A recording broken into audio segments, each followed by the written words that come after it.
Hello friends, इस chapter में हम पढ़ेंगे ब्रिटिश आर्थिक नीति व प्रभाव। तो ब्रिटिश की आर्थिक नीति, इकोनॉमिकल पॉलिसी क्या थी हमारे लिए, हमारे इंडिया के लिए।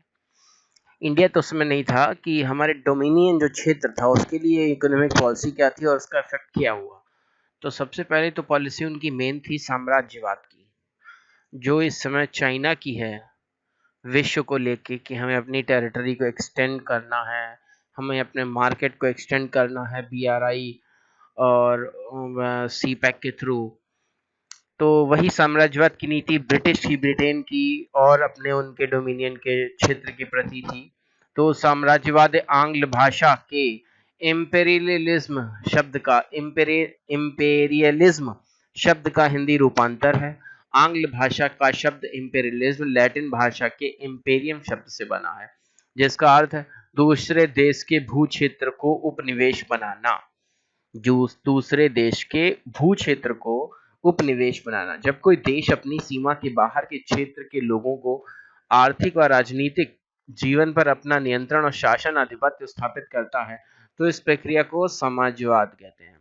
जब कोई देश अपनी सीमा के बाहर के क्षेत्र के लोगों के आर्थिक और राजनीतिक जीवन पर अपना नियंत्रण, शासन, आधिपत्य स्थापित करता है, तो इस प्रक्रिया को साम्राज्यवाद कहते हैं। जैसे कि हम जानते हैं कि हमारी इंडियन मार्केट का 50% इम्पोर्ट इलेक्ट्रॉनिक्स प्रोडक्ट का चाइना से होता है। तो एक तरीके से ये आर्थिक हो गया।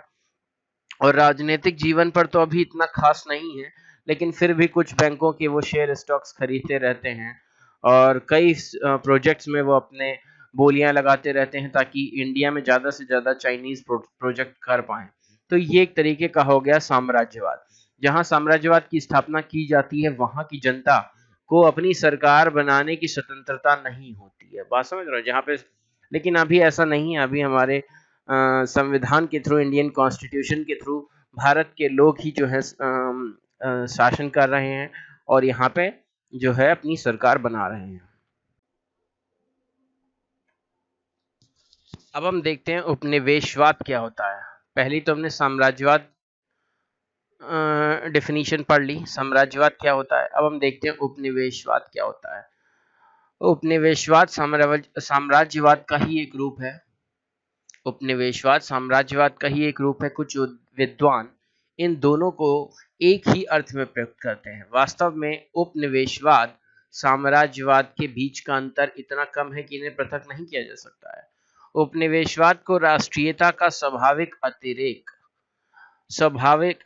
माना जाता है। मतलब उपनिवेशवाद में कुछ राष्ट्रीयता आ जाती है कि हम अपने आप शासन करना चाहते हैं, अपने लोगों द्वारा अपने लोगों के लिए शासन करना चाहते हैं।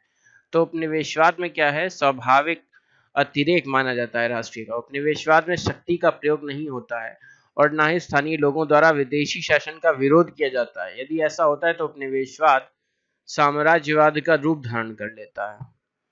साम्राज्यवाद और उपनिवेशवाद में हम अंतर देखते हैं।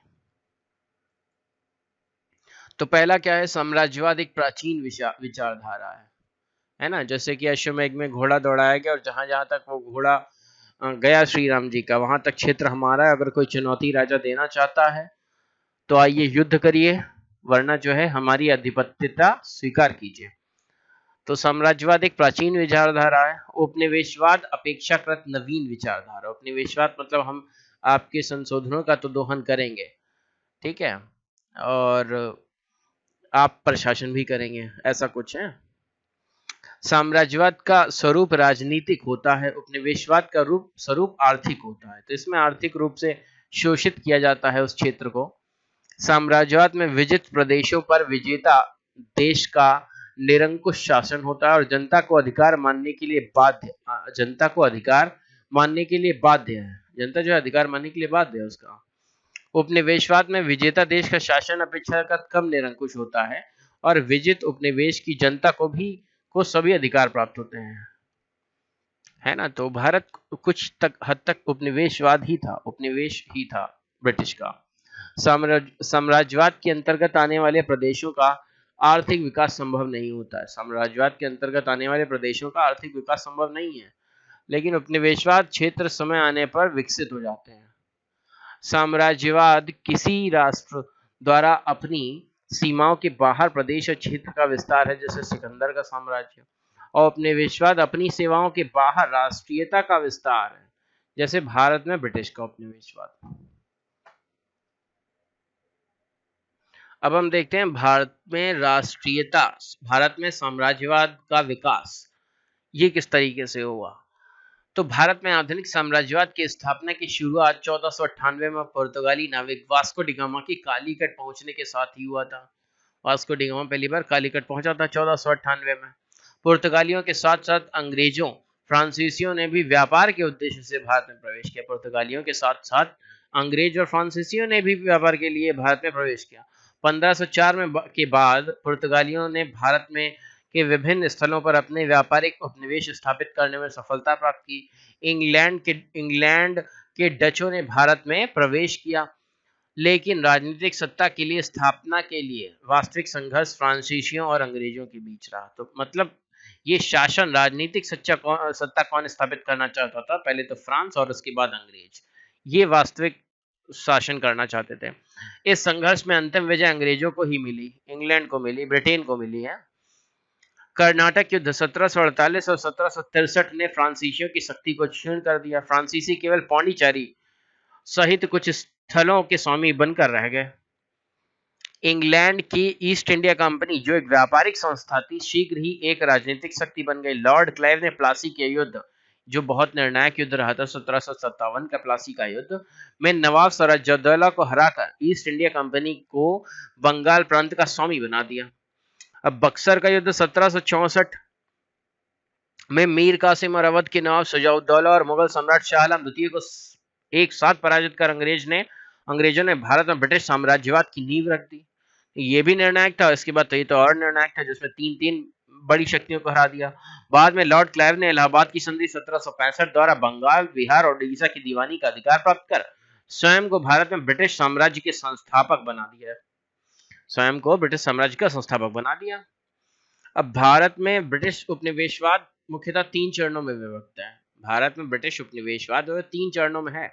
ये विभिन्न चरण भारत के आर्थिक अधिशेष को हड़पने के विभिन्न उपायों पर आधारित है। रजनी पाम दत्त, ये जो राइटर हैं, ने अपनी कृति इंडिया टुडे में आज का भारत में भारतीय उपनिवेशिक अर्थव्यवस्था का अच्छा चित्रण किया। इसमें उन्होंने कार्ल मार्क्स के भारत में ब्रिटिश उपनिवेशवाद और आर्थिक शोषण के जिन 3 चरणों वाले सिद्धांत को आधार बनाया है, मतलब कार्ल मार्क्स ने जो सिद्धांत आधार बनाया था 3 चरणों का, वही रजनी पाम ने अपनी कृति इंडिया टुडे में बनाया। तो पहला चरण हम देखते हैं। पहला चरण हमारा क्या है? वाणिज्यिक पूंजीवाद। पहला चरण क्या है? वाणिज्यिक पूंजीवाद। पहले तो पूंजीवाद करने आए थे 1757 से 1813, मतलब प्लासी के युद्ध से 1813 तक। फिर मुख्य लक्षण क्या थे? इसमें लूटपाट पर जोर दिया गया है, सत्ता पर प्रत्यक्ष अधिकार कर लिया गया, बड़े पैमाने पर ब्रिटिश वस्तुओं की आयात की अनुपस्थिति, ब्रिटिश वस्तुओं की आयात की अनुपस्थिति, उसके बाद उपनिवेश के प्रशासन, न्याय व्यवस्था और संस्कृति अर्थव्यवस्था में मूलभूत परिवर्तन ना करना। तो यह भी मूलभूत परिवर्तन नहीं किया था उपनिवेश के प्रशासन में। द्वितीय चरण में क्या होता है? देखिए, सेकंड स्टेज में औद्योगिक पूंजीवाद करते हैं। पहले तो वाणिज्यिक पूंजीवाद करते हैं, उसके बाद औद्योगिक पूंजीवाद करते हैं 1813 से 1857, मतलब कि वही मंगल पांडे के विद्रोह से पहले तक। मुख्य लक्षण क्या थे? राजधानी के औद्योगिक बुर्जुआ वर्ग के हितों को ध्यान में रखकर उपनिवेश की प्रशासकीय नीतियों और आर्थिक ढांचे का निर्धारण, मतलब जो वर्ग था, जो व्यापारिक वर्ग था, जो प्रोडक्शन करने वाला था, उसको ध्यान में रखकर प्रशासकीय नीतियों और आर्थिक ढांचों का निर्धारण किया गया। सेकेंड स्टेज में उपनिवेशों को एक अधीनस्थ व्यवस्था सहयोगी बनाया गया। उपनिवेशों को एक अधीनस्थ व्यवसाय सहयोगी बनाया गया, जो कच्चे माल का निर्यात और तैयार माल का आयात करे। मतलब उपनिवेशों को ऐसा बना दिया गया कि कच्चा माल हमें दें और हम बनाकर जिसमें ज्यादा मुनाफा कमा सकें, ऐसा वो मार्केट भी तैयार करें। ब्रिटिश हितों की रक्षा और शोषण को तीव्र करने हेतु उपनिवेश की अर्थव्यवस्था, राजनीतिक अवस्था, प्रशासन, समाज, संस्कृति, विचारधारा को परिवर्तित कर विकास का व आधुनिकता का स्वरूप अपनाया गया। ब्रिटिश हितों की रक्षा करी गई कि हम ज्यादा से ज्यादा ब्रिटिश में प्रॉफिट देना है, और शोषण को तीव्र कर दिया गया। उपनिवेशवाद की अर्थव्यवस्था, उपनिवेश की अर्थव्यवस्था, राजनीतिक व्यवस्था, प्रशासन, समाज, संस्कृति, विचारधारा को परिवर्तित कर दिया। मतलब सब कुछ ढाल दिया गया ऐसा कि हमें ब्रिटिश तरीकों से रहना है, जीन्स पैंट पहनना है और वहाँ का वस्त्र जो है ज़्यादा अच्छा है, वहाँ का कल्चर ज़्यादा अच्छा है, ऐसा लोगों के विचारों में डाल दिया गया। ये द्वितीय अवस्था में हुआ। फिर तृतीय चरण में देखते हैं वित्तीय पूंजीवाद। वित्तीय पूंजीवाद में क्या हुआ? 1858 से 1947 देश आजाद होने तक ये स्तर चला है। तो इसके मुख्य लक्षण क्या थे? इसके मुख्य लक्षण